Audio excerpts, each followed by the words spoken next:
บรัตนาหลวงพ่อได้เมตตาแสดงธรรมเพื่อเป็นธรรมานุธรรมปฏิบัติแก่ศรัทธาสาธุชนทั้งหลายกราบรัตนาด้วยความเคารพครับผม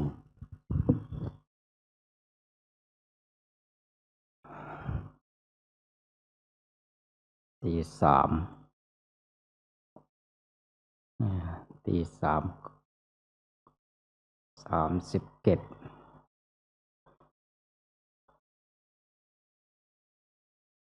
ขอถามผู้ใดได้ไปนอนแล้วจังมาใหม่ยกมือขึ้นแสดงว่าบ่ได้มีไปนอนจักคนเนาะผู้ใดได้นอนแบบนอนเลยบ่นับเบิ่งจำนวนเก้าอี้เบิ่งจักคนหรือถอนใส่กันแล้วบ่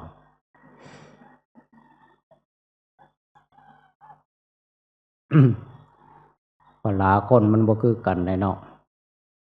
พลาพระก็บ่คือกัน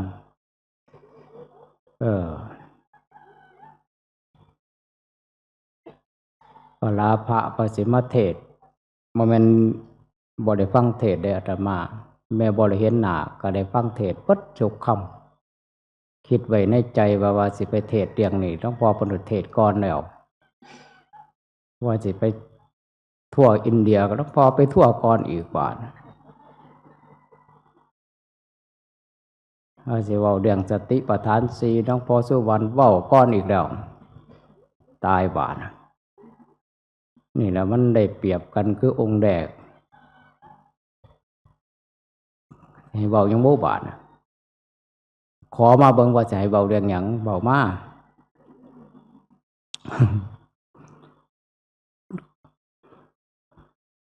มันสิแกล้งนะตี3กว่าแล้ว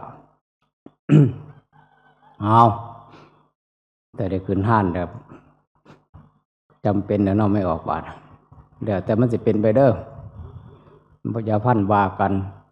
บุญไปบุญมั่นวาสนาไปวาสนามั่น ขอนอบน้อมพระผู้มีพระภาคเจ้าพระองค์นั้นขอนอบน้อมพระธรรมคำสั่งสอนของพระผู้มีพระภาคเจ้าตรัสไว้ดีแล้วขอนอบน้อมแด่พระอริยสงฆ์สาวกผู้ประพฤติผู้ปฏิบัติตามขอโอกาสจากท่านเจ้าคุณท่านพระมหาบุญตาทั้งเจ้าคุณทั้งมหาบุญตาโอ้เพิ่มชื่อขึ้นมาอีกขอโทษขออภัยเด้อครูบาอาจารย์จักจะคุณยังดอกหลักจำบ่ได้ลืมขอโทษขออภัยอีกเดี๋ยวคณะสงฆ์ทุกท่านทุกรูปทุกองค์เดี๋ยวก็ขอเจริญพรศรัทธาญาติโยมผู้มีจิตใจใสศรัทธาอุตสาหะน้อมกายสังขารวาจาและจิตใจเข้ามาสู่บรรยากาศแห่งศีลแห่งธรรมลมโพไส้ลมมันต้นไส้เลยเนาะเฮ็ดศาลาไว้หลังบักใหญ่นึงมันก็บ่ให้เข้าไปอยู่เพราะว่าหมดหมู่เฮาบ่ได้มาสร้างน้ำเพิ่นหมดผู้ใดได้สร้างหลวงพ่อหนูหลวงพ่อตุ๊กแกหลวงพ่อกี่เกี่ยม สลาดปัญญังหมดเฮาบ่ได้สร้างเฮ็ดบ่ทันเพิ่นเฮ็ดก่อนเฮาก็มาอยู่พี่ละลมไส้ลมถนนลาดยางเอามือลงทำใจให้เป็นปกติอย่ากระสับกระส่ายอย่าเฝ้าลุกหนีจากพระเพราะว่าหยังมันใกล้สิเบิดแล้วอาศัยผู้ฟังอยู่ทางนอกระบาดอาตมากับฟังอยู่ทางนอกคือกันคืดอยู่เดินยังกลมเลยก็เดียวแนวใดเพิ่นสิบ่เว้าน้อว่าซั่นคิดไว้ในใจคิดไว้ก่อนบ่ฟังซะแล้วก็ดีเลยฟังแล้วบาดสิเอามาเว้าบาดเพิ่นเว้าไปก่อนบาดคิดหาก่อนไม่ออกบาดคิดหาแนวสิเว้าคิดได้แล้วแนวหนึ่ง แนวไหนไม่ออก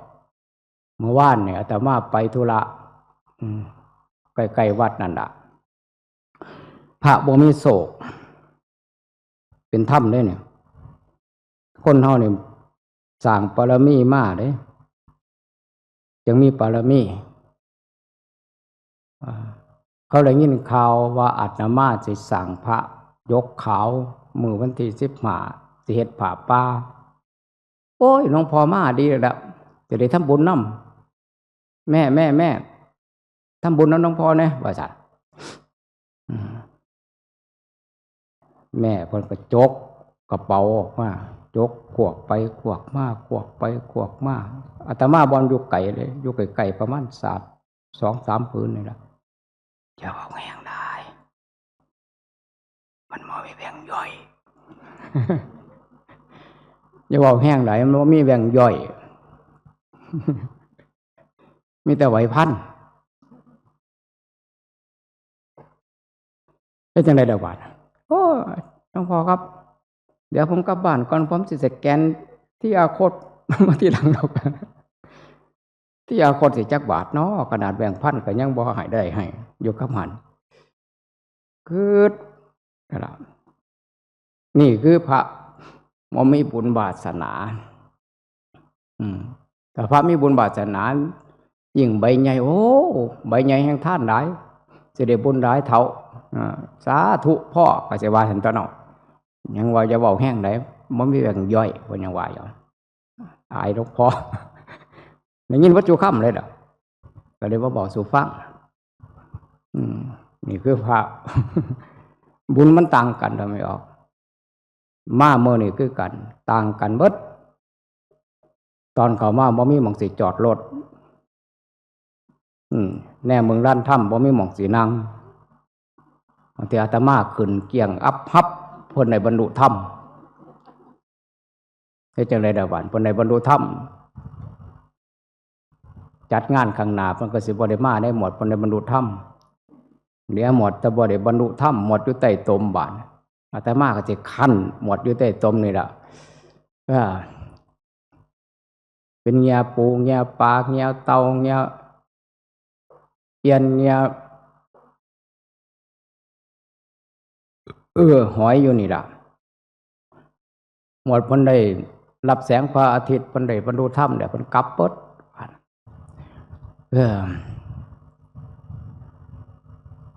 สิเว้าเรื่องใดบาดเว้าเรื่องต่อมาบาดมื้อวานนี่ไม่ออกเป็นงานคนเฮาเกิดขึ้นมาอย่าสิว่ามันคือกันเด้ว่าแต่อยากได้บุญคือกันบ่แม่นเด้อยากได้บุญอยู่แต่มันบ่คือกันบุญเขากับบุญเฮามันแตกต่างกันอาตมาบวชพระ2 รูปเมื่อวานรูปหนึ่งก็อย่าบ่ได้บวชอย่าบ่มีบุญบวชสิฮอดมื้อบวชว่าซั่นที่แรกว่าเมื่อยได้ให้ไปหาหมอบ่แต่ไปหาหมอก็ว่ากับของนอนบ่หลับไปบอกว่านอนบ่หลับก็ยาโรคประสาทให้กินทีละบาดกลับมาน่ะกินยาแล้วนอนบ่ตื่นบาดข้ามมื้อเอิ้นมาสันจังหันว่ามันไกลเป็น5 บาทฮอดมื้อมันสิได้บวชบ่เนาะบัดว่าซั่นอ้ายกูว่าซั่นน่ะบาดอ้ายเจ้าของน่ะเพราะว่าอุปสรรคไปแล้วปรากฏว่ามื้อนี้บ่ต้องสัญญาแล้วว่าซั่นเป็นหยังแล้วคือไปจังได๋คือมันคือไกลตายห่าแท้สิเป็นได้บวชบ่ดะมีบุญบวชให้แม่บ่นี่บุญบวชให้พ่อบ่ว่าซั่นก็ได้บ่ให้สัญญาในมื้อนั้นค่อยๆไม้ออกใครแน่พอย่างตรงแน่ก็เลยบวชแล้วซะก่อนจังมาปัวกันเดี๋ยวบ่มีบุญบวชได้บวชจังได๋มานี่เด้นี่ว่านี่องค์นึงในบ้านบาดเขาก็บวชลูกบวชหลานเขาคือกัน เป็นทหารก็จัดงานบางยิ่งใหญ่เลยไปบิณฑบาตแทบจะบ่มีหม่องสิย่างเพิ่นสิเลี้ยงโต๊ะกินอาตมาสังเกตเบิ่งกินข้าวแล้วหรือกินโต๊ะกินจักสิเป็นลักษณะแนวใดก็บ่ฮู้จักนำเขาดอกอาตมาบ่เคยได้ไปสันนำเพิ่นเห็นแต่เพิ่นมาจังหันเห็นแต่ขนมกินนี่บ่เขาเอิ้นว่าโต๊ะกินว่าซั่นว่าก็สิแม่นกิโล2กิโลนี่ล่ะเขาฝากขึ้นมาแนวเห็นตอนบ่ายว่าก็พากันรถแห่นั่นน่ะไม่ออกโอ้ยหอดบ่าย3บ่าย4กักเลยพากันแห่ก็เลยถามไม่ออกมานำทำคำสั่งสอนของพระพุทธเจ้าเว้ากับพระราหุลแค่ยิบมือเดียวเท่านั้นเนี่ยเอามาเว้าแค่นั้นไหนขนาด 84,000 ปฐมขันธ์แค่ยิบมือเดียวนอกนั่นหลายกว่านั้นอาตมาก็เลยสิมาเว้าบาดฟังได้ก็ฟังเด้อฟังบ่ได้ก็ฟังอดเอาซะก่อนจังได๋ตกกระเทินแล้วบ่สิมาฟังเทศน์สอดแก่งจ้างปางเพิ่นว่าสิใส่บาตรพร้อมจังสิกลับเพิ่นว่าผู้ลางคนผู้ลางคนก็ตัวใจเจ้าของก็มีกลับก่อนก็มีคิดว่าห่างมาแล้วกลับก่อนก็มีได้ยังบ่สมหวังคือกันกับก่อนจะเว้าต่อไปก็ขออุทิศส่วนบุญส่วนกุศลให้แก่ดวงวิญญาณหลายดวงวิญญาณอยู่ในตึก30ชั้นยังหากันบ่ทันเห็นก็มีแล้วก็ดวงวิญญาณอยู่ประเทศพม่าที่ยังหากันบ่ทันพอก็มีที่พอแล้วว่า 3,000 กว่าชีวิตโอ้เนาะสมเพชเวทนาเป็นตาบ่อยากได้หยังไม่ออกถ้าเป็นแนวนี้เป็นตาบ่อยากได้หยังก็ขอทรงดวงจิตดวงใจก้มเมตตากรุณาอุทิศส่วนบุญส่วนกุศลให้แก่สรรพสัตว์ทั้งหลายทั้งปวงผู้ล่มหายตายจากไปผู้ยังมีชีวิตอยู่ก็ขอให้หายเคราะห์หายโศกหายโรคหายภัยผู้มีบ้านอยู่ก็ขอให้มีพละกำลังสู้ต่อไปสันเดียวก็ขอให้ไปสู่สุคติผู้ตายไปผู้ยังมีชีวิตอยู่ก็สิสู้อีกต่อไปก็ขอเข้าสู่บรรยากาศแห่งศีลแห่งธรรมญาติโยมสาธุชนคนใจบุญที่มาอยู่ในสถานที่วัดเกาะทองมื้อนี้เฮามีโอกาสมีบุญวาสนาแต่ละบุคคลมันบ่คือกันการฟังเทศน์ฟังธรรมก็บ่คือกันการเว้าการแสดงธรรมก็บ่คือกันมาร่วมกันบ่คือกันกับนิ้วมือบางนิ้วสั่นนิ้วก้อยก็เอิ้นว่านิ้วสั่นกว่าโมนิ้วนางนิ้วกลางนิ้วสี่นิ้วโป้งก็เรียงลำดับไปโรคภัยไข้เจ็บก็สังขารร่างกายสุขภาพก็แตกต่างกันไปคือกันกับนิ้วมือแต่ก็มีประโยชน์บดทั้งสั่นทั้งยาวทั้งกลางทั้งโป้ทั้งก้อยมีประโยชน์สังเกตได้ยามเวลามันจะหายยามเวลามันจะหายยามมันอยากสัตว์ปากคนมันพร้อมใจกันคืออย่างนี้ตัวทั้งโป้ทั้งกลางทั้งนางทั้งก้อยกำกันปั่นขึ้นมาใส่ปั๊บโลดสัตว์ใส่ปากผู้ใดปากผู้นั้นก็แตกโลดแต่บ่มีนิ้วโป้นิ้วนางนิ้วก้อยสักนิ้วใดนิ้วหนึ่ง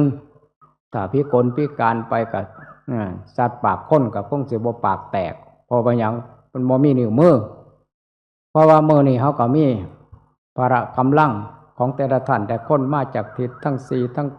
8มาร่วมคิดร่วมใจร่วมให้เป็นหนึ่งในวัดป่าเกาะทองของเฮาเป็นสายธรรมล้วนแล้วแต่เป็นสายธรรมเป็นปูไฟธรรมฝึกหัดปฏิบัติคนเฮามันมีกรรมโมนาวัตติโลโกสัตว์โลกย่อมเป็นไป ตามกรรมกัมมะพันธุกัมมะปฏิสรโนยังกัมมังกริสามิกัญญาณังยาปาปะกังวาตัสสะทายาธาภวิสันติกรรมเป็นแดนเกิดกรรมเป็นเผ่าพันธุ์กรรมเป็นผู้ให้ผลกรรมเป็นผู้ติดตามกรรมเป็นผู้ให้เฮาเกิดมาเป็นกู่เป็นคนกรรมจำแนกให้เป็นสัตว์กรรมจำแนกให้เป็นทุกสิ่งทุกอย่างที่เฮามองเห็นด้วยตาเนี่ยด้วยอยู่ใต้แห่งกฎแห่งกรรมคืออย่างเช่นที่ผ่านมาวันที่28เฮาก็บ่นึกบ่ฝันว่าจะเกิดขึ้นได้แต่อาตมาได้เกิดขึ้นมาก็บ่ได้เห็นทุกมื้อนี่ก็เห็นเบิดบาดใกล้เข้ามามอเข้ามาจะมาถึงขอนแก่นเฮาแล้วบาดเฮาก็เฝ้าบาดเฝ้าเอาหยังบาดเฝ้าเอาศีลเฝ้าเอาภาวนาตื่นเช้ามาตั้งใจอยู่ตลอดว่าผู้ได้ทานหรือยังมื้อนี้ตื่นขึ้นมามื้อนี้ผู้ได้รักษาศีลได้หรือยังปฏิบัติธรรมนำศีลได้หรือยังตื่นขึ้นมาได้โอปนัญญโกน้อมใส่ตัวเจ้าของภาวนาเบิ่งได้หรือยังให้นึกอยู่ตลอดทุกมื้อทุกยามทุกลมหายใจทุกวินาทีทุกโอกาสเดี๋ยวจะบ่มีโศกลาภวาสนาอย่างเช่นเขาเจ้าตายอยู่ใต้ตึกอย่างเช่นตายอยู่ต่างประเทศได้สิ่งใดอย่างที่ด้วยความบังเอิญบ่ได้ตั้งใจว่าสิตายมันก็เป็นเช่นนั้นเพราะฉะนั้นมื้อนี้ก็ขอฝากนำญาติโยมทั้งหลายทั้งปวงเป็นปริศนาธรรมสรุป6-4-5พากันนี้มาเที่ยวในเมื่อพอเก็ด8 9ลืมสู่ผู้เก่าหลังมื้อน่ะอาตมาเว้าไว้ในจังหวัดมหาสารคามแต่บ่สามารถขยายเนื้อหาสาระพอทำความเข้าใจกับศรัทธาญาติโยมไว้เป็นปริศนาธรรมมื้อนี้เฮามาเกาะทองมาปฏิบัติธรรมคือมาทำบุญหรือมานั่งสมาธิภาวนาฟังเทศน์ฟังธรรมโดนแล้วแต่เอา6-4-5มานำ6-4-5คือหยัง6-4-5ก็คือ4ก็คือดินคือน้ำคือลมคือไฟแต่4อย่างนี้ถ้าบ่มีอาการประชุมกันบ่มีความสมานสามัคคีกันก็คงจะบ่ได้มาแต่4อย่างนี่บ่มีความสมานสามัคคีกันก็คงจะได้ยินข่าวว่าย้ายนั่นว่าสิมา FC หลวงพ่อสะค้อนว่าสิมาปฏิบัติธรรมมาฟังเทศน์หลวงพ่อสะค้อนกันที่5ตอนดึกๆเตรียมตัวไว้เตรียมผ้าขาวไว้เตรียมหยังไว้เบิดทุกสิ่งทุกอย่างถึงที่สุดไอ้74อันใดอันหนึ่งก็ส่วนมากก็ล่มนี่ล่ะบ่สามัคคีกับดินบ่สามัคคีกับไฟบ่สามัคคีกับน้ำก็จะได้ยินข่าวว่าย้ายผู้นั้นติดต่อมาว่าสิมาเข้าค่ายปฏิบัติธรรมเกาะทองแล้วบ่ลมหายใจแล้วเพราะว่าถ้าเป็นหยังดอกจักแล้วเราขี้คร้านหายใจนั่นน่ะเพราะว่าหยังเพราะว่า4นี่มันแตกสามัคคีกันก็ธาตุใดธาตุหนึ่งส่วนมากก็คือธาตุลมเมื่อธาตุลมไปก่อนก็ธาตุไฟตามไปธาตุไฟตามไปแล้วก็ต้องน้ำไหลออกมาถึงที่สุดบ่เหลือหยังบัดก็ต้องไปจูดไปเผากันไปฝังกันเหลือแต่อัฐิคือธาตุดินมาสักบังสกุลอนิจจาเอาไปไว้ธาตุไว้แก่วัดไปไว้ถ่ายวัดไปไว้ริมหัววัดไปเบิดแค่นั้นบ่มีโอกาสจะได้มาวัดมาปฏิบัติธรรมมาฟังเทศน์นี่มื้อนี้ก็เลยเอา4ธาตุนี่ตั้งแต่เริ่มต้นตั้งแต่หัวค่ำทั้งหากันเอามาฝึกเอามาหัดเอามาปฏิบัติ4อย่างเนี่ยอาศัยอยู่ได้ก็คือดินเห็นบ่ตั้งก็ข้อนี่ดินตั้งอยู่เนี่ยอาศัยอยู่ได้ก็เพราะน้ำอาศัยอยู่ได้ก็เพราะไฟอาศัยอยู่ได้ก็เพราะลม หายใจเข้าหายใจออกหลวงพ่อสุบรรณก็บอกไว้ว่าใส่สติปัฏฐานสี่ให้พากันมีสติเพิ่นว่าอย่าขาดสติรู้เท่าทันสภาวะความเป็นจริงของการนั่งรู้เท่าทันสภาวะความเป็นจริงของการมีลมหายใจรู้เท่าทันสภาวะความเป็นจริงในการที่เฮาคล้องถาดคล้องขันอยู่ในปัจจุบันนี้มันกำลังคิดไปกรุงเทพมันกำลังคิดไปต่างประเทศคิดเห็นคนเก็บคนไข้คนป่วยเพิ่นว่าทุกสิ่งทุกอย่างให้มีสติเพิ่นว่านี่คือหลวงพ่อสุวรรณเพิ่นบอกไว้ก็เพราะฉะนั้นเฮาก็เฮ็ดนำทำตามเพิ่นบาดถ้าเฮาเบิดลมถ้าเบิดไฟดับถ้าน้ำไหลออกมาบ่เหลือหยังเหลือแต่ธาตุดินบ่สามารถจะลึกได้เลยเพราะฉะนั้นมื้อนี้เฮาได้เอา4ธาตุนี้มาที่วัดเกาะทองหาคือหยังบาดหาก็คือรูปนั่งอยู่นี่เห็นบ่รูปส่วนมากเขาสิไปแต่งขันธ์หาส่วนมากผู้บ่เข้าใจแต่มาวัดเกาะทองบ่เคยแต่งขันธ์หาจักเที่ยไปทางอื่นเนี่ยก็ต้องโอ้ยขอฟังเทศน์หลวงพ่อใส่แต่เทียนใส่เลยดอกไม้มามาหยังยกขันธ์หาขึ้นมาแต่งขันธ์หาขึ้นมาแต่บ่มีก็เทศน์บ่ได้เพราะว่าบ่มีขันธ์หาแต่วันนี้เฮามาแต่งขันธ์เฮาขันธ์หาเฮา5ขันธ์เฮาคือหยังคือรูปคือเวทนาคือสัญญาคือสังขารคือวิญญาณ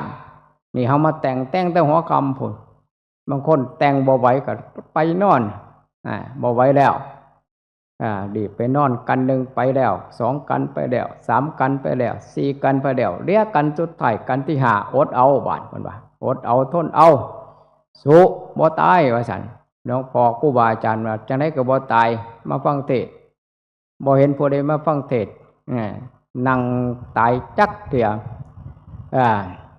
เอาไว้เท่านั้นเฮาได้มาแต่งขันเฮาอยู่ใส่อยู่นับตัวเจ้าของอยู่ไปอยู่มันชายก็มีขันหญิงก็มีขันเรียกว่าขันธ์หารูปของเฮาตั้งอยู่นี่แต่งติล่ะถ้าเฮาแต่งบ่ดีก็สิงกงากเพราะว่าหยังบ่ได้รับได้นอนตั้งแต่หัวค่ำฮอดใกล้สิถึงตี 4แล้วเห็นบ่เอามันบ่ไหวก็ธรรมชาติว่าซั่นเอาออกไปเดินไปเอาขันธ์หาไปเดิน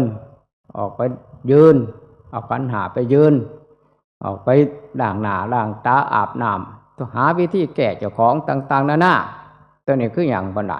คือรูปเฮานี่ที่มองเห็นเนี่ยมานั่งอยู่นี่รูปเวทนาความรู้สึกนึกคิดความสุขความทุกข์การบำเพ็ญเพียรภาวนามันต้องมีเวทนา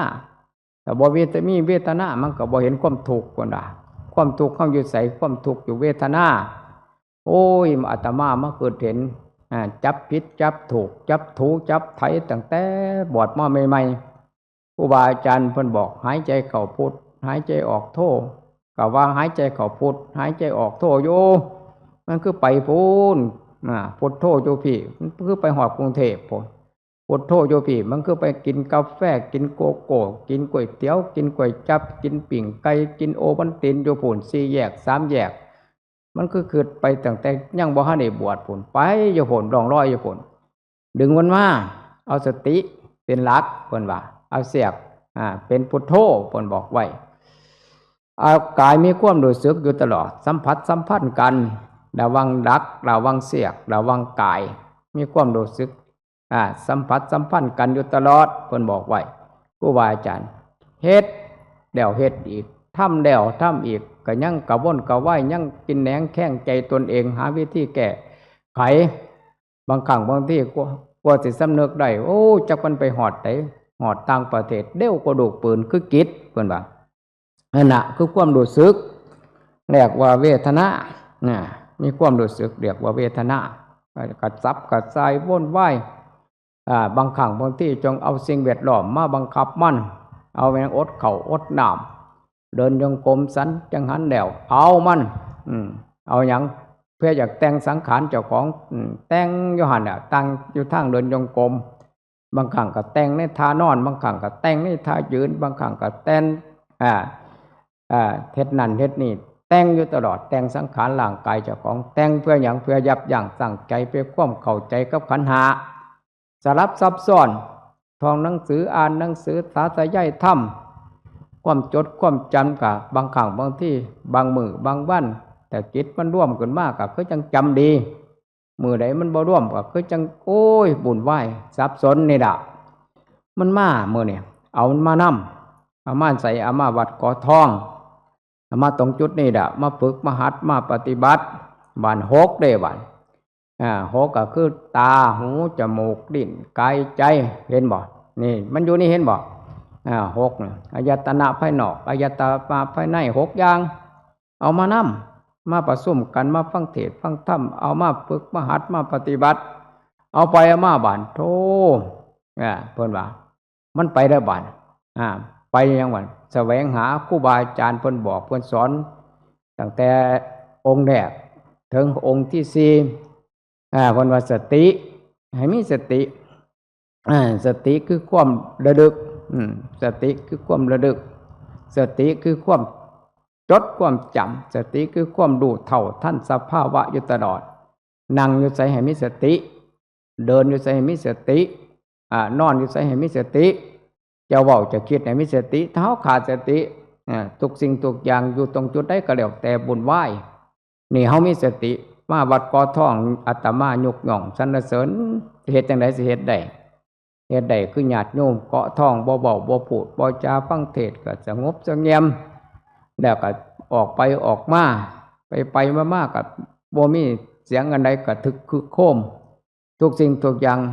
อาตมานี่คือหยังนี่คือเฮาฝึกสติเฮามีสติเพิ่นว่านี่ล่ะสติเพิ่นว่าพ่อถ้ำในบ้าน6 4 5พากันหนีมาวัดได้พ่อหยังพ่อเกตก็คือสมโพธิทรงสติสมโพธิทรงเพิ่นว่าธรรมวิทยะคือจิตใจมันสอดส่องครูบาอาจารย์เพิ่นว่าจะไปเบิ่งผู้อื่นให้เบิ่งเจ้าของจะไปเบิ่งธรรมศาสตร์จะเบิ่งต้นไม้จะเบิ่งเต้นอย่าเบิ่งคนออกคนเข้าย่างไปย่างมาเพิ่นจะหาวเพิ่นอยากนอนเพิ่นอยากเว้าเพิ่นอยาก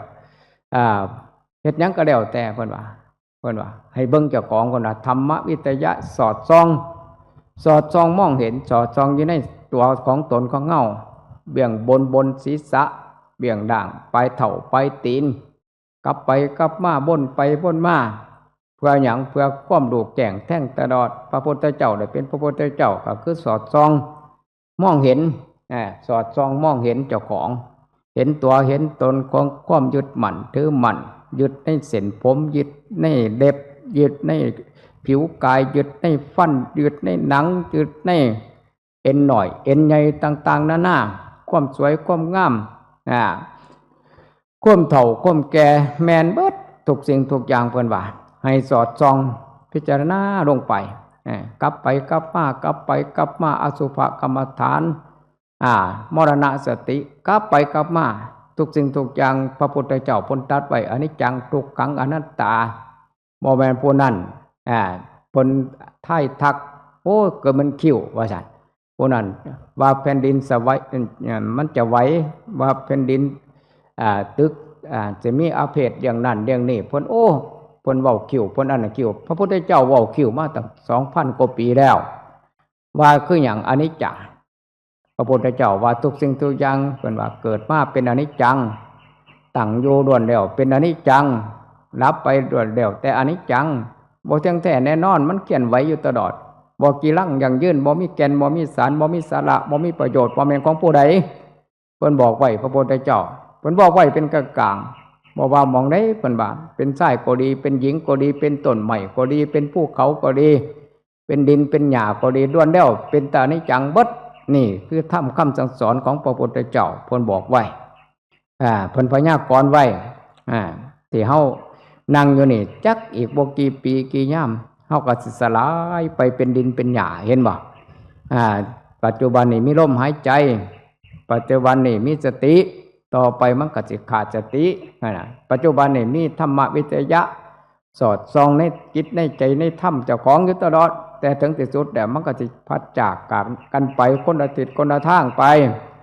ดินก็ไปส่วนดินหญ้าแล้วไฟก็ไปส่วนไฟน้ำก็ไปส่วนน้ำลมก็ไปส่วนลมแตกสลายไปบ่มีหยังเป็นแก่นเป็นสารแนวเพิ่นมาให้สอดส่องอย่าไปยึดมั่นถือมั่นอย่าไปยึดมั่นถือมั่นแต่เฮายึดมั่นถือมั่นโอ้ยเขาเว้าเพิ่นตั้ง100 ปีพันปีเขาเว้าเพิ่นตั้งแต่ได้ผัวเขาเว้าเพิ่นตั้งแต่ได้เป็นลูกไผ่คนเขาเว้าเพิ่นตั้งแต่เป็นผัวคนพุ่นยังมาจดมาจำอยู่เด้ยังมากินแหนงแท่งใจยังมีความหมาดหมางในจิตในใจของตัวของตนยังมีความพยาบาทอาฆาตยังจดยังจำยังเจออะไรบ่ปล่อยบ่ว่างเลยนะเพราะว่าหยังเพราะว่าความยึดเพิ่นว่ายึดในคำเว้าคนยึดในความหาว่าเฮาจังสั่นจังซี่นั่นเพิ่นว่าเฮาก็ได้กระตัดดอกเพิ่นว่าให้สอดส่องมองเห็นเป็นอนิจจังทุกขังอนัตตากายเป็นอนิจจังเวทนาเป็นอนิจจังความทุกข์เป็นอนิจจังรูปเป็นอนิจจังสัญญาเป็นอนิจจังบ่มีหยังสิกิรังยั่งยืนเพิ่นว่าสอดส่องอยู่ตลอดเพิ่นว่าก็เพราะฉะนั้นการที่สอดส่องได้ก็อาศัยความเพียร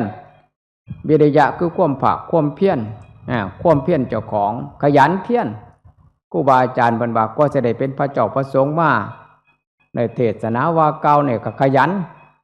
เพียรขยันเดินขยันนั่งขยันพินิจพิจารณาถอยออกถอยเข่าก็ไปกลับมาแทบล้มแทบตายอดเข่าอดน้ำมองใดมันย่านเข้าไปหามันมองใดมันกลัวเข้าไปหามันเพื่อหยังแก้ปัญหาเจ้าของบ่ให้มันเปิดมันเพิ่นบ่ให้มันหลงรักหลงสั่งบ่ให้มันหลงโดกทั้งหลายทั้งปวงนี่คือกรรมฐานของครูบาอาจารย์เพิ่นสอนให้เฮาบ่ได้ไปเอาจากตำรับตำราเอาอาศัยสิ่งแวดล้อมอาศัยธรรมชาติอาศัยความเป็นอยู่นี่พระพุทธครูบาอาจารย์เพิ่นเอามาเว้าสู่ฟังนี่เป็นธรรมคำสั่งสอนของพระพุทธเจ้าเพียรละอกุศลทั้งหลายทั้งปวงที่ความคิดของเฮามันคิดไปมันปรุงไปมันแต่งไปใส่แต่งไปหาครอบครัวแต่งไปหาผัวไปหาเมียแต่งไปหาลูกแต่งเข้าไปหาทรัพย์สมบัติทั้งหลายทั้งปวงมันแต่งไปวาดฝันไปจะสำเร็จนั่นจะสำเร็จนี่มีลูกต้องสำเร็จนั่นทรงเดือนต้องสำเร็จนั่นบ่ได้รังใจกับอกหักอาภัพทุกสิ่งทุกอย่างเสียอกเสียใจเพราะว่าอย่างบ่ได้กำหนดกฎเกณฑ์เจ้าของนั่นน่ะเพิ่นจังว่าให้พิจารณาให้ภาวนาการภาวนาของเฮากับหมายถึงว่าความเพียรมันเกิดขึ้นก็คือละเรียกว่าจิตมันเป็นอกุศลเพราะว่าเฮาสิไปตั้งให้มันสมหวังมันบ่สมหวังเพราะฉะนั้นทุกสิ่งทุกอย่างเมื่อมันสมหวังก็คิดอยู่ตลอดว่าทุกสิ่งทุกอย่างเป็นอนิจจังทุกขังอนัตตาอย่าไปเสียมันจนเกินไปมันขยันคิดมันขยันปรุงมันขยันแต่งมันขยันจำแนกออกเป็นทรัพย์เป็นส่วนนี้เป็นอกุศลเรียกว่ากำจัดมันออกส่วนใดที่เป็นกุศลเรียกว่ารักษาเจริญให้ยิ่งขึ้นไปนี่คือความเพียรเฮาเพิ่นว่าเมื่อมีแล้วเพิ่นบอกว่ามีปิติปิติคือความอิ่มได้ว่าแต่เฮากำจัดปัดเป่ามีความเพียรมีธรรมะมีตยะเพิ่นว่าทุกสิ่งทุกอย่างว่าเฮามีหยังว่ามีความอิ่มได้ว่ามีความอิ่มอกอิ่มใจสบายอกสบายใจเกิดซ่านเกิดแสงเกิดสีเกิดนั่นเกิดนี่โอ้ยน่าอัศจรรย์จริงหนอน่าอัศจรรย์จริงหนอความยึดมั่นถือมั่นก็บ่มีหายอันตรธานหายไปเพราะว่าหยังปิติมันเกิดขึ้นเรียกว่ามันอิ่มศีลอิ่มให้ทานอิ่มในการบำเพ็ญเพียรภาวนาบางครั้งบางที่มันกราบที่นั่งเจ้าของมันอิ่มมันเป็นความอัศจรรย์มันเกิดขึ้นในดวงจิตดวงใจดวงภายในอาศัยความภาคความเพียรนั้นมันเกิดขึ้นเพิ่นว่าใส่ความสงบเพิ่นว่าสงบแต่สงบใจสงบกายสงบวาจาอยู่ผู้เดียวก็สงบอยู่ในท่ามกลางชุมชนในโรงหนังโรงละครก็เกิดความสงบเพิ่นว่าเพราะว่าหยังเพราะว่าอาศัยธรรมของพระพุทธเจ้ามันเกิดของมันเองนั่นน่ะก็สมาธิว่าสมาธิอีหยังคือความตั้งญาติโยมเฮาตั้งแต่หัวค่ำอาศัยสมาธิได้โอ้ยความตั้งใจแต่มันจะเกิดสงบบ่สงบก็สร้างเมื่อตั้งใจมาแล้วมาวัดขอท่องแล้วนั่งคัดสมาธินั่งพับเพียบอดตะลับครับตะนอนสู่กับกิเลสตัณหาความอยากนั่นอยากนี่อยากมีอยากเป็นธรรมชาติอาศัยสมาธิตั้งใจ กิจ108,000ประการมึงสิไปใส่กับสร้างหัวมันกูสินั่งอยู่นี้พระเจ้าประสงค์อยากซึกขาลาเพศไปโลดกูสินั่งอยู่นี้เนี่ยกูบ่ซึกน้ำมันบ่เฮ็ดตามน้ำมันเรียกว่าสมาธิคือความตั้งใจมั่นถ้ามีความตั้งใจมั่นก็ว่างทุกสิ่งทุกอย่างมันว่างในเบิดบาทเรียกว่าอุเบกขาว่างสังขารว่างธุระปะปังความยุ่งยากกับลูกกับหลานว่างความยุ่งยากกับผัวกับเมียว่างความยุ่งยากกับทรัพย์สมบัติทุกสิ่งทุกอย่างว่างในเบิดบาทนั่นแหละเรียกว่ามาพ่อธรรมมาสติปัฏฐานพ่อธรรมะโพชฌงค์เกตเพิ่นว่า6 4 5พากันหนีมาเที่ยวได้มาพ่อเกตบาทเกตก็คือเว้าไปได้มาพ่อ8บาท8ทางสายกลางทางเพื่อไปพระนิพพานอย่างนี้ครับว่าพ่อกำลังดำเนินการทางสายกลางทางไปพระนิพพานเพิ่นบอกไว้เพิ่นว่าสัมมาทิฏฐิความเห็นชอบเห็นอริยสัจ4เอาเห็นหรือยังน้อตั้งแต่4กันขึ้นมาเห็นหรือยังเห็นความทุกข์เจ้าของหรือยังเห็นความทุกข์เพราะเฮาหามาทุกข์เพราะลูกทุกข์เพราะเมียทุกข์เพราะทรัพย์สมบัติทุกข์เพราะมีปัจจัยเงินทองมีความทุกข์เบิดทุกสังขารร่างกายทุกน้ำความเก็บความปวดทุกน้ำความอยากได้อยากมีอยากเป็นทุกสิ่งทุกอย่างความทุกข์เห็นเพิ่นว่าอาศัยอย่างบัดอาศัยอย่างอาศัยสมาธิอาศัยปัญญาอาศัยพินิจพิจารณากลับไปกลับมากลับไปกลับมาเหตุมันมาจากใสเหตุมามันเป็นความเกิดเท่ามาเกิดเป็นคนก็ได้มาถูกน้ำข้นเกิดมาเป็นคนได้ถูกน้ำอยากได้อยากมีอยากเป็นโอ้มันเป็นอย่างสี่ตัวแต่บ่หามามากกว่าอยากได้มามันก็มีความทุกข์โอ้มันเป็นจังสี่ตัวเงามันอยู่ใสบนบ่าเงาอยู่กับเฮามันอยู่น้ำผู้อื่นเลยอยู่น้ำจะไหนอยู่นักกามตัณหาภาวะตัณหาวิภาวะตัณหาเงามันเงาใหญ่อยู่นี่3เงานี่แล้วจังได๋สิกำจัดปัดเป่าออกได้เพิ่นว่าให้เพิ่นว่าให้พินิจพิจารณาให้ปฏิบัติธรรมให้เห็นธรรมให้เห็นนิโรธให้เห็นมรรคให้เห็นผลตัดได้ทันทีทันใดเด้อบาดเพิ่นว่าโอ้น่าอัศจรรย์จริงเรียกว่าคนเห็นหยังเห็นอริยสัจเพิ่นว่าความเห็นอริยสัจทั้งภายในทั้งภายนอกมื่นตาเบิ่งก็เห็นนับตาเบิ่งก็เห็นเพิ่นบอกไปยืนอยู่ก็เห็นนั่งอยู่ก็เห็นนอนอยู่ก็เห็นอริยสัจ4คืออยู่กับเฮาเบิดเพิ่นว่าบ่อยู่กับผู้อื่นเด้บางคนก็ไปโทษน้ำลูกเป็นเพราะมึงนี่ละบางคนก็ไปโทษกับผัวเป็นเพราะมึงนี่ละเป็นคนก็ไปโทษกับเมียก็เป็นเพราะเจ้านี่ละก็ไปก็มาหยันโทษแต่ผู้อื่นบ่ยอมโทษเจ้าของแต่เฮาโทษเจ้าของเพิ่นว่ามันจะเห็นเหตุอยู่กับเจ้าของเบิดทุกสิ่งทุกอย่างเมื่อนี้เป็นเหตุที่ได้มาฟังเทศน์เหตุที่ได้มาปฏิบัติธรรมเหตุที่ได้มาทำบุญนี่เมื่อมันเห็นเหตุแล้วก็คอยว่างออกคอยไม่ออกแล้วก็เห็นมรรคเห็นผลเห็นพานิพพานถึงที่สุดบัดนั้นก็เพิ่นบอกไว้นี่คัมมะเพิ่นบอกสัมมาสังกัปโปเพิ่นว่าความลำดีออกโอ้ยตามปกตินี่ออกจากบ้านมันยากแสนยากได้ญาติโยมโอ้ยไปวัดแน่ไปบ่ได้ดอกเป็นห่วงอย่างห่วงผู้อยู่ทั้งข้างห่วงผู้อยู่ทั้งหลังผู้อยู่ทั้งหลังมีชีวิตโยงแต่ไปขามมื้อขามวันไปนอนบ่ได้ดอกไปกลับคืนก็สิไปได้อยู่ผู้นคนจังซี่นะผู้นคนก็ว่าโอ้บ่เป็นหยังดอกไปขามคืนก็ได้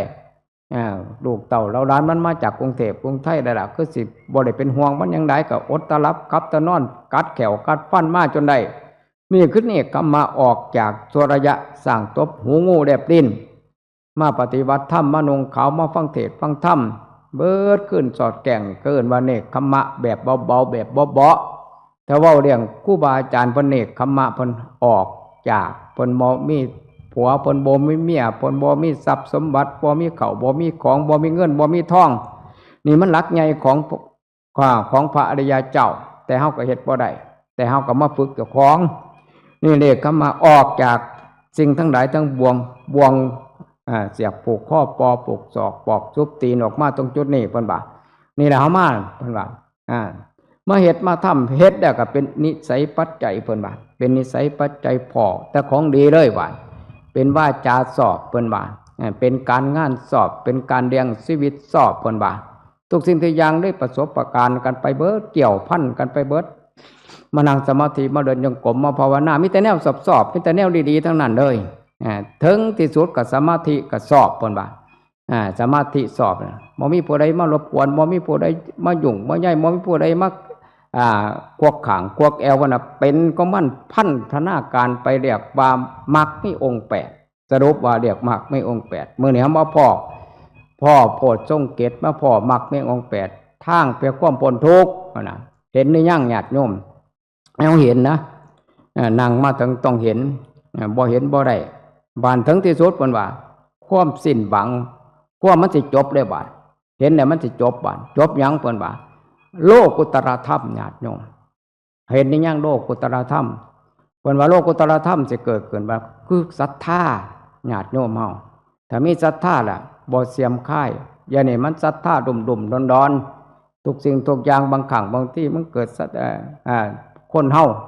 เพิ่นบอกไว้ครูบาอาจารย์เพิ่นบอกไว้ยังศรัทธายังงอนแง่นค่อนแค้นยังวันมันไหวอยู่บางครั้งบางที่เพิ่นยังบอกไว้ว่าศรัทธาสัตถวยพระบ่ไหวหวยข่อยก็บ่ศรัทธาเพราะว่าหยังศรัทธาดุ่มๆดอนๆได้เนี่ยศรัทธาสัตถังพระเว้าพระบ่แก่ของขังข่อยก็บ่ศรัทธาศรัทธาสัตเถงพระเว้าบ่เก่งข่อยก็บ่ศรัทธาศรัทธาสัตถุงพระบ่เป็นเจ้าคุณข่อยก็บ่ศรัทธาทำนองนั้นนี่นะให้นำมาระวังไว้อย่าเป็นศรัทธาหัวเตาให้มันเป็นจังได๋ก็สร้างเพิ่นนงเหลืองห่มเหลืองใครกว่าเฮาเพิ่นเป็นเนื้อหน้าบุญครูบาอาจารย์เป็นเนื้อหน้าบุญเฮาต้องกราบต้องไหว้ต้องมีธรรมสัมมาคารวะอ่อนน้อมถ่อมตนเป็นเนื้อหน้าบุญเก่งกว่าเฮา100เท่าพันเท่าเฮานี่ภาษาอีหยังว่าซั่นเพิ่งมาพ้อเพิ่งมาเห็นชีวิตสังขารร่างกายมีโศกลาภวาสนาบุญญาบารมีนี่เพิ่นว่าคนบ่ประมาทในตัวเจ้าตนเจ้าของบ่พัดบ้านประกันพงต้องเรียนนั่นต้องปีนั่นจังสิเฮ็ดต้องสิทำจังสิให้ทานจังสิรักษาศีลจังสิภาวนาจังซั่นบ่มีเลยถ้ามีศรัทธาแล้วบ่เรียกการบ่เรียกย่ามเพิ่นว่าเพราะศรัทธามาก่อนเมื่อมีศรัทธาก่อนแล้วก็ต้องมีศีลเมื่อมีศีลแล้วก็มีจาคะเมื่อมีจาคะก็มีปัญญานี่สิ่งที่รองรับไป4ประการเรียกว่าโสดาบันญาติโยมเฮาแต่มีศรัทธาเมื่อมีศรัทธาก็มีศีลมีจาคะมีปัญญารองรับไว้เพิ่นว่าตกน้ำบ่ได้ตกไฟบ่ไหม้จะข้ามภพข้ามศาสตร์จะไปข้ามวัฏสงสารจะไปข้ามไสก็แล้วแต่ญาติโยมเฮาบ่สามารถที่จะตกต่ำได้แต่มี4อย่างนี่รองรับแล้วเรียกว่าโสดาบันเพิ่นว่าโสดาบันถึงที่สุดบัดแต่มันเพิ่มพูนไปแต่เป็นโสดาบันแล้วเพิ่นว่าเพิ่นรับรองไว้ไม่เกินอีก7ชาติเพิ่นว่าจะเป็นชาติจะกลับมาเกิดอีกบ่เกิน7ชาติเพิ่นว่ารองรับไปเลยเพิ่นว่านั่นน่ะเพิ่นบอกว่าโสดาบันติมรรคโสดาบันติผลสักกิฆามีมรรคสักกิฆามีผลอรหัตตอนาคาติมรรคอนาคาติผลอรหันตมรรคอนาหัตตผลมันเป็นคู่8คู่4คู่ถึงที่สุดบัดถึงที่สุดสุดท้ายนิพพาน1บาทนี่เรียกว่าเฮามาถึงโลกุตตรธรรมถึงหรือยังบาดญาติโยมขอถามแน่บาดมันแก่งแล้วถึงหรือยังมันสุดมันสวยได้บาดมันองค์สุดท้ายได้ถึงหรือยังแต่ถึงแล้วก็จบเลยบาดเป็นที่หวังเลยบ่กลับมาเกิดบ่กลับมาแก่บ่กลับมาเป็นลูกบ่กลับมาเป็นผัวบ่กลับมาเป็นทรัพย์สมบัติบ่กลับมาห่วงมาใยได้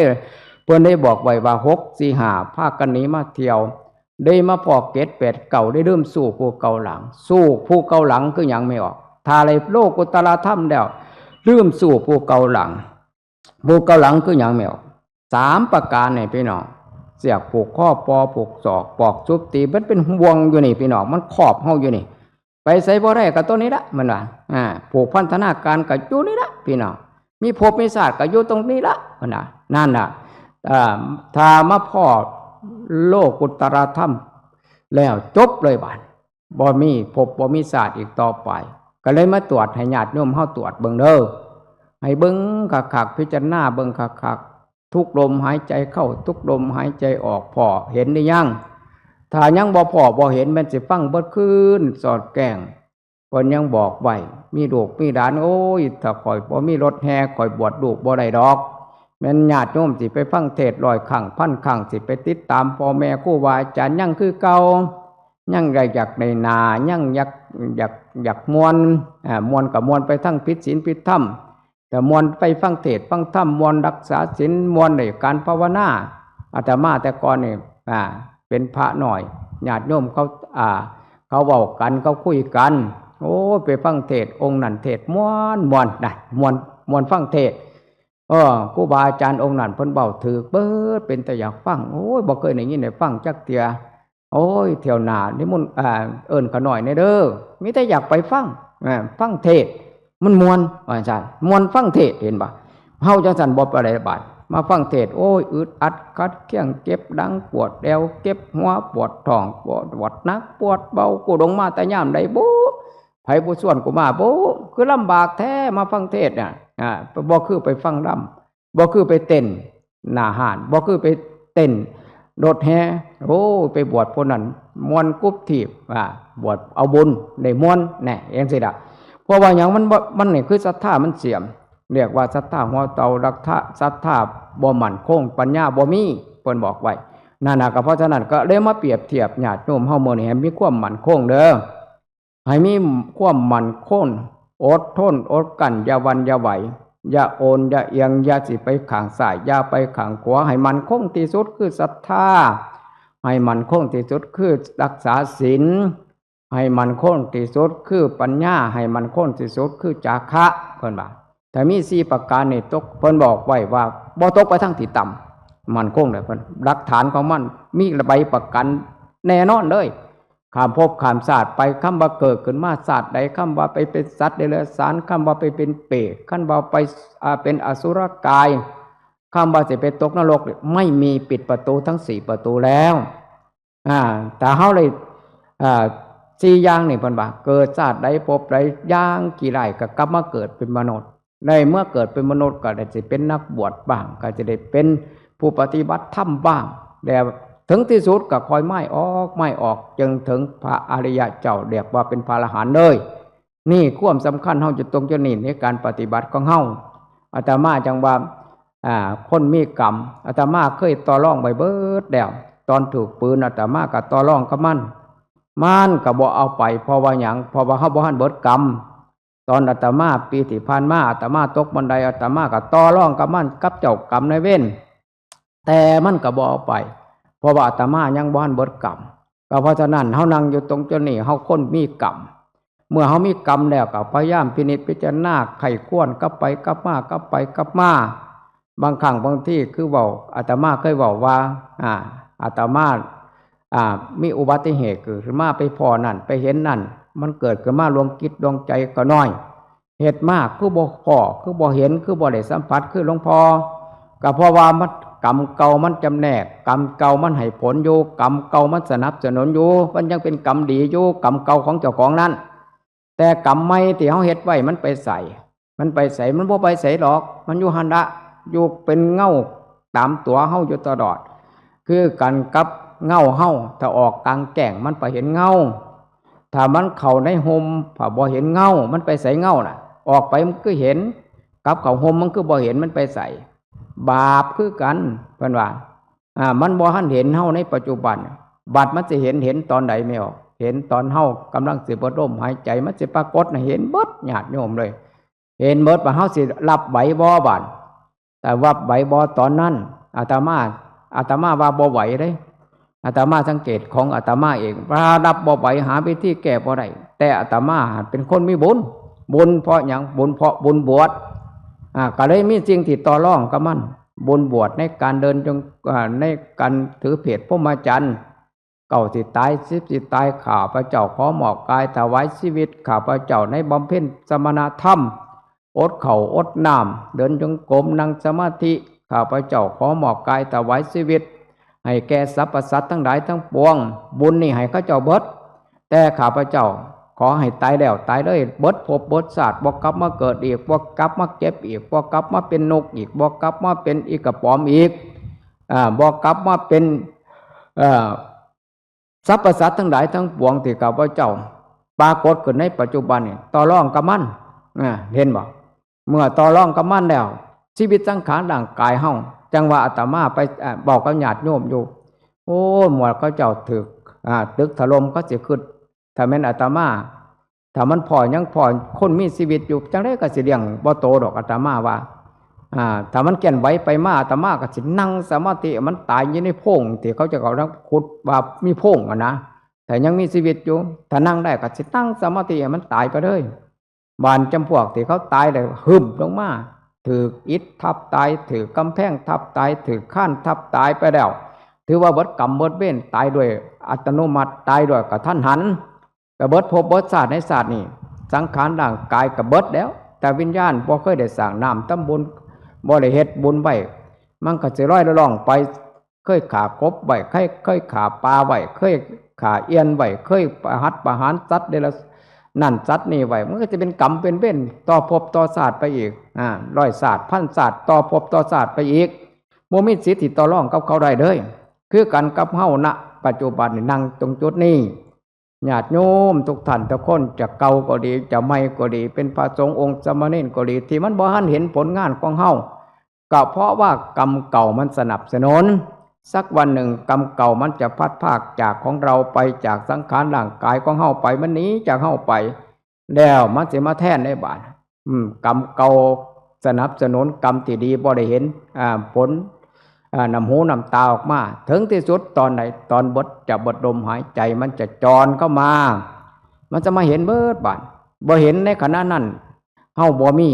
บุญบาดบ่สามารถต่อรองคือกันกับหลวงพ่อสะค้อนได้บาดโอ้ยได้บวชมาขออุทิศให้เบิดว่าซั่นบ่สามารถต่อรองกับมันได้ก็จะคือเด่นแล้วบาดโอ้ยเกิดเห็นพ่อซอยก็แน่เกิดเห็นแม่ซอยก็แน่ซอยหยังก็บ่ได้เลยนะบ่มีสิทธิ์ที่จะซอยได้เลยแค่นั้นบ่มีสิทธิ์ที่จะซอยได้เลยมันจะมาเห็นผลตอนที่เฮาจะบดลมหายใจนี่แหละขอเตือนศรัทธาญาติโยมเฮาเพราะฉะนั้นมื้อนี้เฮามาเฮ็ดกันไว้มานั่งสมาธิกันไว้ฝึกเพิ่นว่าฝึกบ่แม่นมันสิเก็บอยู่แค่นี้เลยก่อนเฮาสิบดลมหายใจเก็บมากกว่านี้100 เท่าพันเท่าเพิ่นว่าจนเหงื่อไหลไข้ย่อยเหมือนกับหลวงพ่อสุวรรณเพิ่นประสบประการมา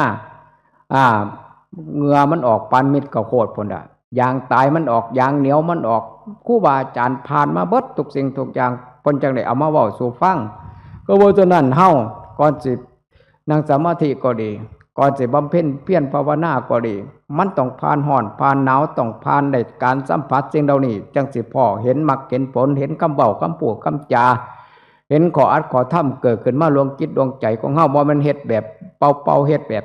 สบายๆมื้อนี้วันนี้เฮามาเฮ็ดแบบตั้งแต่ครูบาอาจารย์ท่านเจ้าคุณหลวงพ่อเจ้าคุณพระอาจารย์เจ้าคุณเพิ่นเป็นมีความเมตตาต่อวัดเกาะทองเพิ่นบ่เอาแต่เจ้าของเด้แต่เอาแต่เจ้าของเพิ่นปิดวัดไว้เขาก็มีสันกุฏิก็มีโยน้ำในฟืนไฟก็มีใส่บ่จำเป็นต้องมาอดตะรับครับตะนอนสังเกตเพิ่นสู้โอ้ยยอมแล้วอาตมาทุกมื้อนี่บ่ได้เด้แต่นับได้ตั้งแต่1พรรษาถึง10พรรษานี่เยอะก็ได้อยู่วันพระเบิดคืนสอดแกงมื้อพรรษาที่3อาตมาก็อดนอนเบิดพรรษาอาตมาก็เคยเว้าสู่ฟังเผลอสติปนั่งว่าสินั่งสมาธิเดินจงกรมแล้วไปนั่งเก้าอี้ว่าสินั่งสมาธิอยู่ในเก้าอี้มันจะเป็นอย่างไรมันขาดสติเป็นอย่างไรโอ้ยหัวสักวิเทียมทวนบัดหนึ่งเก้าอี้ผ้าขาหักจะไปแนวไหนมันจังขาหักต้องเกิดเบิ่ง3 เดือนนั่นบ่นอนเมื่อมันได้ตั้งสัจจะถ้าเจ้าของครูบาอาจารย์แนมเบิ่งอากัปกิริยามีแนมเบิ่งการที่อาตมากรรมเพ็ญเพียรภาวนาเบิ่งตามโอ้พอสมควรนะมั้งคุณค้อนเพิ่นว่าเอาแค่นี้ก็พอโอ้ยหลวงพ่อได้ตั้งสัจจะต่อคณะสงฆ์แล้วก็น้อยก็สิบืนใส่เพิ่นไปเห็นเก้าอี้เป็นหยังคือหักขอหน่อยนั่งขอโทษขออภัยคณะสงฆ์ครูบาอาจารย์แกล้งเพิ่นยังมื้อเช้าเมื่อคืนนี่ผู้ข้าเดินจงกรมเดินไปเดินมาข้าพเจ้าเพราะว่าหยังบ่ตั้งสัจจะไว้จะบ่เอาดังเอ็นลงถึงพื้นนั่งเก้าอี้ก็ได้นั่งพิงก็ได้แต่บ่เอาดังถึงพื้นจะเอาท่านั่งท่าเดินท่ายืนแต่ท่านอนบ่เอา3 เดือนตั้งสัจจะใส่ก่อนจะเข้าพรรษาเฮ็ดได้อยู่แต่ว่าก็อาตมาบ่สนับสนุนตัวนี้บ่ถูกจริตอาตมาว่าจังได๋ก็บ่ถูกจริตทุกคนการอดอยู่อดนอนทรมานแท้ๆแล้วว่านี่ตัวใดมันถูกจริตที่สุดในการบำเพ็ญเพียรภาวนาคือการเบาๆการเบา บ่เว้ากับหมู่กับพวกบ่เว้ากับหมู่กับพวกแดกกับสวดมนต์ได้อยู่สาธยายธรรมได้อยู่แต่บ่เว้ากับหมู่กับพวกตัวนี้อาตมาว่าสุดยอดในการบำเพ็ญสมณธรรมสุดยอดอีกแนวหนึ่งเพิ่นบอกไว้แนวมันถูกจริตของอาตมานะอดเข่าตราบใดที่เฮาให้กำลังมั่นอาตมาว่าเกินว่ามันเมาคำว่าเมามันเป็นจังได๋ญาติโยมแต่สันลงไปปั๊บมันก็ต้องมีความเมามีแต่อยากนอนว่าซั่นจ้ะมีแต่อยากนอนก็เพราะฉะนั้นถ้าเฮาอดเข่านี่ความอยากนอนหายไปจากมันมาจังได๋ความเพียรเฮาบ่ฮู้จักดอกมันเกิดโดยอัตโนมัติของมันเลยความภาคความเพียรเฮายืนกับมีความเพียรนั่งอยู่กับมีความเพียรนอนอยู่กับความเพียรมีกำหนดดูอยู่ตลอดแต่ว่ามันเกิดความอัศจรรย์ของมันโดยอัตโนมัติของมันเรื่องสมาธิเรื่องปัญญาเรื่องสีเรื่องเสียงเรื่องนั้นเรื่องนี้เฮาบ่สามารถที่มาบรรยายให้ญาติโยมฟังเพราะว่าหยังเป็นของที่เฮ็ดได้ยากต้องเฮ็ดเอาทำเอามันจะเกิดของมันเองตัวนี้อาตมาสนับสนุนคืออดเข่าอย่าให้กำลังมันเกินไปอดมือเบ่นมืออดมือเบ่นมือเอาอยู่ปีนึงมือนี่สันมืออื่นบ่สันมือนี่สันมือหื้อบ่สันจังซี่สลับมือเบ่นมือตัวนี้ขนาดบันดามือนี่ก็บ่ยังอันนั้นอยู่เด้ยังหยาบอยู่มันมือเบ่นมือนี่ตัวนี้อาตมาสนับสนุนเพราะว่าหยังมันสัมผัสสัมพันธ์กันแต่ว่าหันสังขารร่างกายของเฮาจอยก็สร้างมันแล้วสร้างมันว่าเฮ็ดหาเอาไปที่หาเอาตัวนี้มันถูกจริต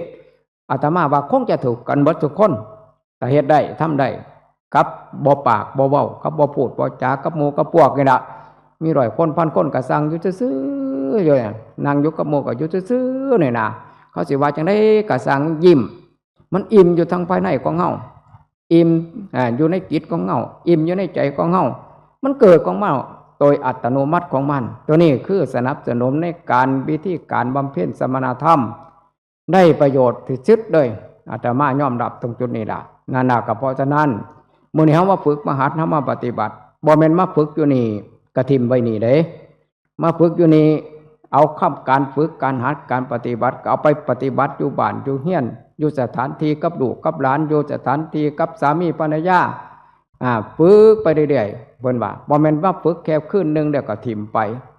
การบำเพ็ญเพียรภาวนามันภาวนาได้เบิดหลวงปู่ซ่าเพิ่นบอกไว้เขาเจ้ามาถามหลวงพ่อคะหนูบ่มีเวลาจะภาวนาเหมือนกับหลวงพ่อเพิ่นบอกว่าโยมเฮ็ดหยังจังบ่มีเวลาโยมเป็นแม่ค้าโยมเป็นเจ้าหน้าโยมเป็นตำรวจโยมเป็นทหารต้องรักษาศาสตร์ต้องถือปืนต้องบ่มีเวลาสิมานั่งสมาธิบ่มีเวลาสิมาเดินจงกรมบ่มีเวลาสิมาให้ทานรักษาศีลคือกับพระว่าซั่นโยมการภาวนามันบ่ได้เสียบ่ได้ทานบ่ได้รักษาศีลมันบ่มีหยังมากมายดอกเพียงแต่ให้มีสติเฮ็ดกับเขาเป็นแม่บ้านก็มีสติเพิ่นบอกไว้เป็นพ่อค้าก็มีสติเป็นทหารก็มีสติเพิ่นบอกไว้ซั่นน่ะถ้าขาดสติถ้าเป็นทหารเพิ่นว่าถือเขายิงตายโดดเพิ่นบอกไว้ถ้าเป็นแม่ค้าคือกันถ้าขาดสติก็ทอนเงินบ่ถูกโดดเพิ่นบอกไว้ถ้าหากว่าเป็นแม่ครัวถ้าขาดสติอาจจะใส่อาตมาเคยอยู่วัดบึงเขาหลวงมาเมซี่เพิ่นขาดสติจักคิดได้จังได๋ไม่ออกเพิ่นไปปลูกผักไปเอาปุ๋ยเกลือไปปลูกไปบ้านปุ๋ยเกลือไปบ้านแล้วมันเหลืออยู่ครึ่งนึงแล้วก็ล้างมือล้างตีนแล้วก็มาหดสวนแล้วก็ขึ้นมาว่าสิเอาไปไว้หม่องใดบัด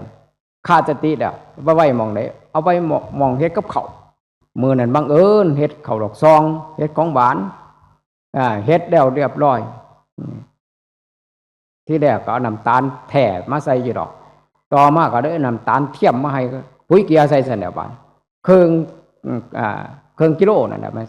ใส่แล้วก็คนใส่กันแล้วเรียบร้อยน้ำกะทิใส่กันเรียบร้อยตักใส่ถ้วยไปถวายพระบาดเรียบร้อยผู้ได้ถ้วยใครแน่บ่ได้เทใส่ในบาตรน้ำกันเบิดมื้อนั้นนะให้พิเศษแล้วเรียบร้อยบังเอิญพระกสันบ่ทันแล้วหลวงพ่อกสันบ่ทันแล้วหลวงพ่อใหญ่กสันบ่ทันแล้วบังเอิญเมซี่ก็สิซิมเบิ่งกันตัวสันก่อนเบิ่งเป็นหยังคือปลาแดมเข้มบัดนึงอะไรเป็นแลนเบิ่งหยังบัดไปเบิ่งถุงพลาสติกบัดถุงนึงว่าน้ำตาลถุงนึงว่าหุยแล้วไม่ออก ว้ายเกิดท่านที่ท่านใดเลยโอ้ยขาน้อยดื้มขาน้อยขาดสติเป็นหยังเราไม่สิคือห้องมาแต่ไกลแต่หลวงพ่อจะเฝ้าสันเด้อของหวานเป็นหยังเราขาน้อยขาดสติเป็นหยังเราขาน้อยเอาปุ๋ยเกียใส่ของหวานบ้าแน่นี่เพราะว่าหยังเพราะว่าบ่ได้ภาวนาแต่ภาวนาเนี่ยไม่ออกสมบูรณ์เบิดเป็นพระเจ้าพระสงฆ์ก็สมบูรณ์เนี่ยมันจะคิดไปใส่ก็สมบูรณ์มันจะนั่งอยู่ก็สมบูรณ์จะยืนอยู่ก็สมบูรณ์สมบูรณ์บทคำว่าสมบูรณ์คือเฮาระลึกถึงการนั่งเฮาระลึกถึงในการเว้าเฮาระลึกถึงในการเดินเฮามีสติอยู่ตลอดเพิ่นว่าหรือบ่ขาดสติมอขาดสตินั่นคือองค์ภาวนาเฮาจะยืนอยู่ก็มีสตินั่งอยู่ก็มีสติเว้าอยู่ก็มีสติจับตะพี่อยู่ก็มีสติเมื่อมีสติแล้วเรียกว่าความสมบูรณ์ก็จะเกิดขึ้นเพราะฉะนั้นมื้อนี้ให้สร้างความสมบูรณ์ให้เกิดขึ้นเด้อตีสี่ครึ่งแล้วอาตมากลับไปนี่มื้อนี่เขาเจ้านิมนต์ไปงานขึ้นบ้านเขาเจ้าทำบุญ3 ปีปีแรกขึ้นบ้านใหม่ขอทำบุญอีกจัก2 ปีหลวงพ่อหามื้อให้แน่หาไว้ตะโดนแล้วเขาก็นัด6 โมงเช้านี่ย่านไปบ่ทันก็เพราะฉะนั้นตีสี่ครึ่งแล้วพ่อสมมาพาควนได้บานไปถึงโลกุตตรธรรมได้ยังบ่ทุกคนนั่งอยู่นี่แต่ถึงโลกุตตรธรรมก็จะกับมาวัดอีกในเด้อเพราะว่าหยังแต่นี้เบิดคือกันกับบุคคลหนีไปเบิดทุกคนน่ะเพิ่นเธอถึงโลกุตตรธรรมก็บ่ทันถึงดอกเที่ยวหน้าเพิ่นก็จะมาอีก มาสอยเอาอีกเฮายังมีชีวิตอยู่กับฝึกไปบ่เดียววิสัยแต่มีนิสัยปัจจัยของเฮาทุกคนจะสิว่าเกิดความท้อแท้เจ้าของว่าโอ้ยก็น้อยบ่มีบุญดอกก็น้อยบ่มีวาสนาดอกสิไปพบไปพ้อสมาธิก็บ่เกิดความสงบปัญญาก็บ่เกิดอันนั้นอันนี้บ่ต้องมีความหวังหยังทั้งสิ้นแต่ทำหน้าที่ของเจ้าของไปนั่งก็คือทำหน้าที่เจ้าของไปเดินก็ทำหน้าที่เจ้าของไปยืนก็มีทำหน้าที่เจ้าของไปนอนก็ทำหน้าที่เจ้าของไปหน้าที่คืออย่างหน้าที่คือชีวิตประจำวันหน้าที่คือการงานหน้าที่คือการองค์ภาวนาทำมันด้วยหน้าที่นอนอยู่กับคิดไปปรุงแต่งไปขาดสติไปนี่คือมันขาดหน้าที่ของเจ้าของนะยืนโยมทำท่าเดินจงกรมกลับไปกลับมาอากัปกิริยาคือจังสิดีแท้ใหญ่นี่ดีแท้โยมผู้นี่แต่ว่าในขณะเดินนั้นขาดสติไปนั่นเรียกว่าเฮาบ่มีหน้าที่ขาดหน้าที่เพิ่นว่านั่งคือกันนั่งอยู่นี่อยู่แต่จิตใจมันลอยไปนี่เฮาก็เลยบ่มีหน้าที่เฮาหยังคือหยังจับจิตให้มันได้บอกจิตให้มันได้เอาจิตให้มันอยู่เอาจิตให้มันเป็นเพิ่นว่าถ้าเอาจิตบ่อยู่เอาจิตบ่เป็นแล้วมันอุปทานมันจะอุปทานอย่างอยู่นี่กับโอ้ยบ่ดีมาฟังเทศน์ก็บ่ดีอยู่บ้านก็บ่ดีอยู่น้ำหมู่น้ำพวกก็บ่ดีตำหนิติเตียนแต่สิ่งแวดล้อมบ่เคยตำหนิติเตียนเจ้าของจักเที่ยเพราะว่าหยังเพราะว่าเฮาขาดหน้าที่เพราะว่าขาดองค์ภาวนาเพราะฉะนั้นมื้อนี้วันนี้ก็พอสมมาพระควรแล้วขอยุติในการแสดงธรรมจะมุ่ง10 นาทีก็ขอให้ทุกท่านทุกคนเด้อมานั่งตรงจุดนี้ตั้งแต่มื้อนี้เป็นต้นไปขอให้ญาติโยมได้เป็นเศรษฐีกันทุกคนเศรษฐีมันมี2 เศรษฐีเด้อาตมานั่งภาวนาบางเศรษฐีหนึ่งคือบ่เก็บบ่ไข้บ่ป่วยบ่เข้าโรงพยาบาลบ่อยตัวนี้ก็ถือว่าเป็นเศรษฐีคือกันเศรษฐี2ก็คือเศรษฐีมีเงินมีเข้าของใส่จับจ่ายใส่สอยสะดวกสบายบ่ขาดมือแล้วก็บ่เป็นหนี้สหกรณ์บ่เป็นหนี้ธกส.บ่เป็นหนี้รายวันแต่เป็นหนี้รายวันถ้าเป็นหนี้ธกส.เป็นหนี้สหกรณ์นี่ถือว่าไปใส่มันเบิดเด้อก่อนสิตายเด้อไม่ออกแล้วถ้าซั่นโอ้ยกลับมาใส่หลายกว่าเก่าได้บาดจนหลายกว่าเก่าแต่พอได้เป็นหนี้ไว้ก่อนสิตายนี่บ่ใส่เขาเจ้านี่ทุกข์หลายกว่าเก่าเด้อไม่ออกเด้อเฝ้าใส่ซะก่อนจะค่อยตายเฮ็ดจังได๋ล่ะบัดสิฮู้จักมือตายว่าก็เฮานับแต่มื้อเป็นต้นไปก็เฝ้าไปใส่ซะก่อนบ่ฮู้จักของตายโดยการไม่เป็นหนี้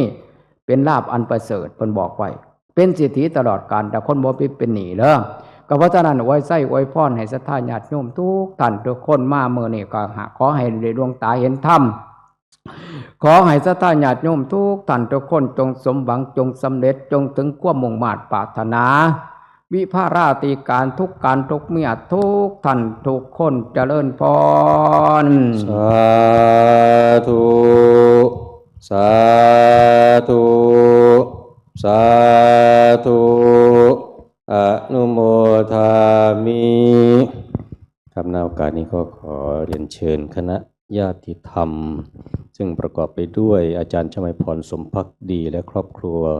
อาจารย์เก่นเพชรแฝงศิพลคุณเพียรสุดาทองพูนเพิ่มผู้ช่วยศาสตราจารย์ดรวิทูลคุณวัฒนาธาชาคุณสุรนาถคุณระวีบรรคำมงษาคุณรัชนีวันจันทิราชและคณะและเด็กชายธนเดชเบียงแก่นะครับเข้าถวายกันเทศแด่องค์หลวงพ่อขอเรียนเชิญตัวแทนครับ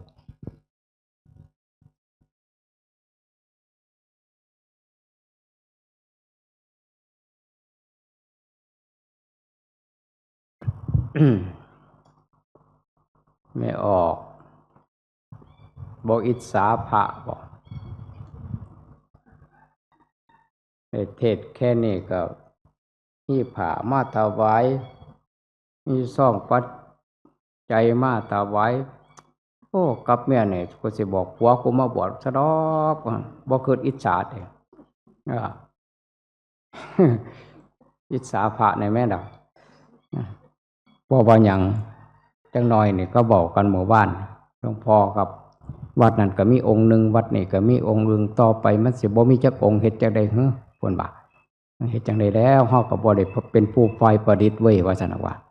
บทก็บทตัวบทอยู่ของเฮาแล้วก็แล้วไปตอนวัดก็อยู่ส่วนวัดที่ว่าซั่นน่ะว่าสิไปยึดมั่นถือมั่นนำเสาศาลาสิไปยึดมั่นถือมั่นนำอุโบสถก็บ่ได้เฮ็ดไปตามหน้าที่ว่าซั่นน่ะว่าสิไปยึดมาบ่มีผู้อยู่ก็แล้วแต่แล้วถ้าซั่นอาจารย์เจ้าคุณเพิ่นก็สิบ่เฮ็ดหยังแล้วนำนี่ครูบาอาจารย์เพิ่นเมตตาเพิ่นฟังเทศน์อ่อนซ้อนนำเอารับพรเด้อบัดนี้เด้อบุญอันใดกุศลอันใดที่ญาติโยมทั้งหลายได้กระทำแล้วโดยการทานจาคะบุญอันใดกุศลอันใดที่โยมตั้งใจแล้วปฏิบัติธรรมกายวาจาใจเรียกว่ารักษาศีลบุญอันใดกุศลอันใดญาติโยมทั้งหลายตั้งใจได้แล้วบำเพ็ญสมณธรรมตลอดทั้งกลางวันกลางคืนก็ขอให้ทุกท่านทุกคนจงสมหวังจงสำเร็จอิทธิตังปฏิตังตุมหังคิปะเมวัสสมิจตุสัพเพปุเรนตุสังกปาจันโทปนระโสยถามะนีโสติระโสยถาสัพพิติโยวิวัชชันตุสัพพโรโควินัสสตุมาเตภวัตวันตรายโยสุขีติคาโยโกภวะอภิวาทนาสิริสนิจังวุฒาปจายโนจัตตารโอธรรมาวัฏันติอายุวันโนสุขังภะลังสาธุ